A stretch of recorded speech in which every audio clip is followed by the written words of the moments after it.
اللہ کے حبیب صلی اللہ علیہ وسلم نے ارشاد فرمایا الا انبئکم باکبر الکبائر، لوگوں تمہیں بڑے بڑے گناہوں کی خبر نہ دے دوں؟ صحابہ نے عرض کی کیوں نہیں یا رسول اللہ، آپ ارشاد کریں۔ فرمایا الاشراک باللہ وعقوق الوالدین وجلس وکان متقیا قال الا وقول الزور والشہادۃ الزور۔ حضور فرمایا ایک اللہ کے ساتھ کسی کو شریک ٹھہرانا، اور دوسرا کسی انسان کو قتل کرنا، تیسرا والدین کی نافرمانی کرنا۔ اور حضور اس موقع پہ ٹیک لگائے بیٹھے تھے، ٹیک چھوڑ کے آگے ہو گئے، وجلس وکان متقیا، آگے ہو گئے، اور حضور نے 3 مرتبہ اس بات کو کہا، اور پھر فرمایا اور جھوٹی گواہی دینا اور جھوٹی شہادت دینا۔ تو یہ وہ ہیں جو بڑے بڑے گناہ ہیں۔ میں نے ایک روایت میں پڑھا ہے، حضور نے ارشاد فرمایا جنت کی خوشبو 1000 سال کی مسافت سے آنا شروع ہو جائے گی۔ جب لوگ جنت میں جائیں گے تو 1000 سال کی مسافت دور ہی ہوں گے کہ جنت کی خوشبو آنا شروع ہو جائے گی، لیکن 4 اشخاص ہیں جو جنت کی خوشبو نہیں پا سکیں گے۔ وہ کون کون سے ہیں؟ ایک قاطع الرحم، جو رشتہ داریاں توڑتا ہے، کبھی اس سے لڑائی، کبھی اس سے لڑائی، کبھی اس سے لڑائی، حالانکہ حکم ہے سل من قطعک وات من حرمک، جو تجھ سے تعلق توڑے تو اس سے تعلق جوڑ، جو تجھے محروم رکھے تو اس کی جھولیاں بھر دے۔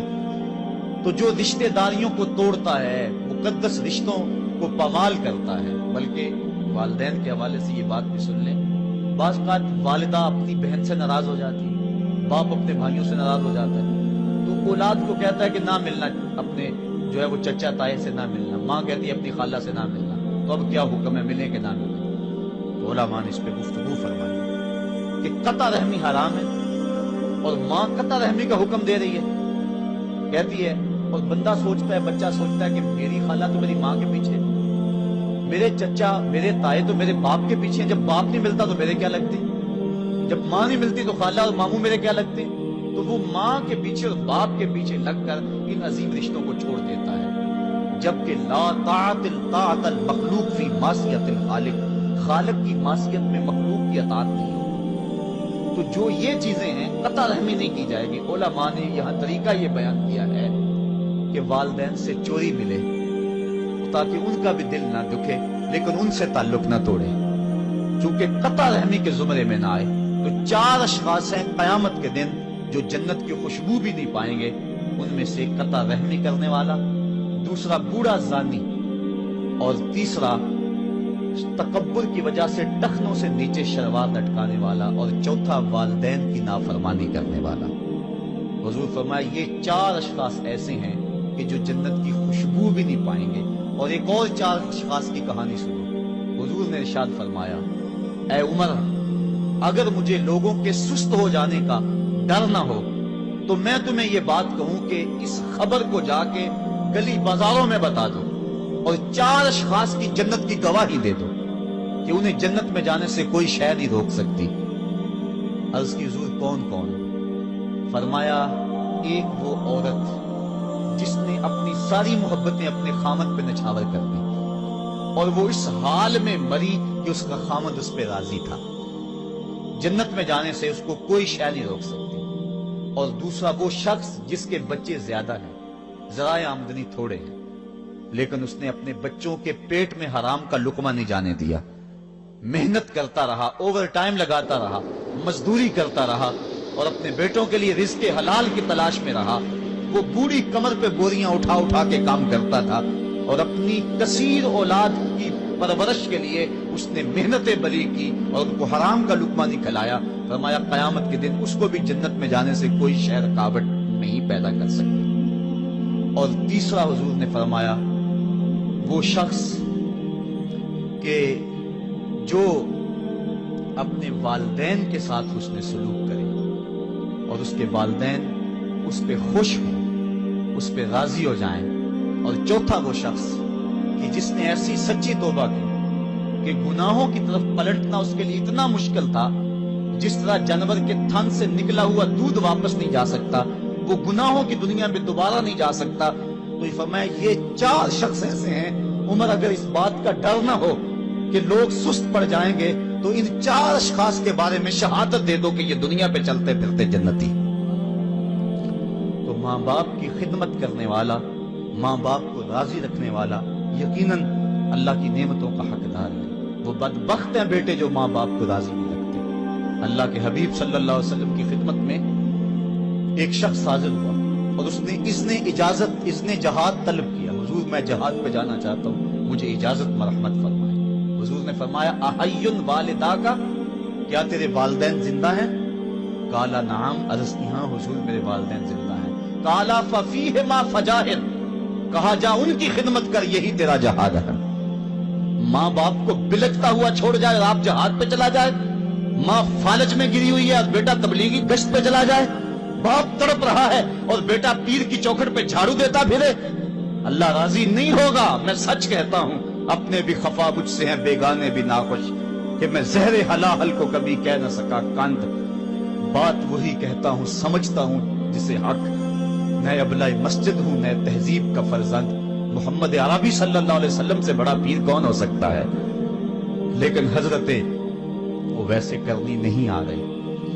آقا کریم اپنے بٹن کھولتے ہیں اور کرن کی طرف، یمن کی طرف رخ کر کے لمبی سانسیں لیتے ہیں اور کہا میں رحمان کی خوشبو پا رہا ہوں۔ ایک دن صحابہ نے پوچھا بندہ نواز جس کے لیے تڑپتے ہو، جس کی ٹھنڈی ہوائیں آپ کو آ رہی ہیں، وہ آپ کا بڑا پیار کرنے والا ہے؟ کہا ہاں میرے سے بڑی محبت کرتا ہے۔ تو کہا پھر اتنی محبت کرتا ہے تو یمن تو دور نہیں ہے، بلال حبش سے آ گیا، سلمان فارس سے آ گیا، سہیب روم سے آ گیا، اور وہ یہاں یمن سے نہیں آ سکا؟ فرمایا اس کی بوڑھی اور نابینا ماں ہے جس کی خدمت اس کو نہیں آنے دیتی۔ اللہ اکبر۔ اب حضرت ویسے کرنی نہیں آئے لیکن خیر التابعین کہلائے، آئے نہیں لیکن حضور ان کی یاد میں تڑپ رہے اللہ، بلکہ حضور نے فرمایا کہ کوئی جائے اویس بن عامر کو ملے، اور جب ملے تو اس کو کہنا میری امت کی بخشش کی دعا کرے۔ جو ماں باپ کی خدمت کرتا ہے اس سے ثابت ہوا اس کی دعائیں قبول ہوتی ہیں۔ میں نے ایک روایت میں پڑھا ہے کہ جو آدمی روزانہ اپنے والدین کے لیے دعا کرے، والدین زندہ ہوں تب بھی، والدین فوت ہو گئے ہوں تب بھی، یہ عادت بنا لے، روزانہ ماں باپ کے لیے دعا کرے، ساری زندگی اس کے رزق میں بے برکتی نہیں آئے گی، اللہ اس کو رزق کی فراوانی عطا کر دے گا۔ اور جو والدین کے لیے دعا نہیں کرتا اللہ تعالیٰ کی رحمتوں سے محروم ہو جاتا ہے۔ حضرت ابو ہریرہ رضی اللہ تعالیٰ عنہ جب بھی ہاتھ اٹھاتے تھے تو یہ دعا کرتے تھے، اللہم اغفر لأبی ہریرہ ولأمی ولمن استغفر لہما، اے اللہ ابو ہریرہ کو بخش دے، حضرت ابو ہریرہ کی ماں کو بخش دے، اور قیامت تک جو ہم دونوں کے لیے بخشش کی دعا کرے اس کو بھی بخش دے۔ حضرت امام محمد بن سیرین ایک بزرگ ہوئے تابعی، جب بھی دعا کرتے تھے یہ دعا ضرور کرتے تھے، اے اللہ ابو ہریرہ کی بخشش کر دے۔ کسی نے کہا کہ تمہیں ابو ہریرہ رضی اللہ تعالیٰ عنہ ان کی ماں سے بڑی ہمدردی ہے؟ کہا ان سے جو ہمدردی ہونی ہے وہ تو ہونی ہے۔ انہوں نے کہا ہوا ہے اللہ ابو ہریرہ اور ان کی ماں کو بخش دے، جو ان کے لیے دعا کرے اس کو بھی بخش دے، تو میں دعا کر کے اپنی بخشش پکی کر رہا ہوں۔ تو والدین کے لیے دعا کرنا اللہ کی رحمت کو دعوت دینا ہے۔ تو فرمایا کہ جاؤ اویس بن عامر کو جانا اور جا کے اس کو میری امت کے لیے دعا کا کہنا۔ حضرت سیدنا عمر فاروق حضرت علی المرتضیٰ گئے، جا کے ڈھونڈا تلاش کیا، اویس بن عامر ملے، حضور کا سلام کہا، بس پھوٹ پھوٹ کے رونے لگے، کہا بتاؤ میرے رسول کے لبوں پہ میرا نام کیسے آیا تھا؟ حضور میرا جب تذکرہ کرتے تھے کیسے کرتے تھے؟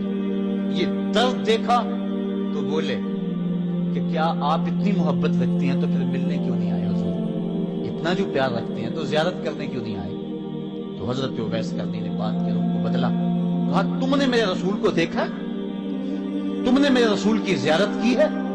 کہا ہاں ہم تو صبح و شام وہاں رہے ہیں۔ کہا پھر بتاؤ حضور کے یہ ابرو جڑے ہوئے تھے یا کھلے ہوئے تھے؟ اب دونوں حیران ہو گئے، کہا تم نے تو دیکھا میں نے تو دیکھا نہیں، تم بتاؤ نا، پھر میں تو گیا نہیں، مجھے کہتے ہو گیا نہیں، تم بتاؤ حضور کے ابرو جڑے ہوئے تھے یا کھلے ہوئے تھے؟ حیران ہیں، کہا حضور آپ ہی بتلائیے۔ کہا کوئی دور سے دیکھتا تو جڑے ہوئے نظر آتے، قریب آ کے دیکھتا تو کھلے ہوئے نظر آتے۔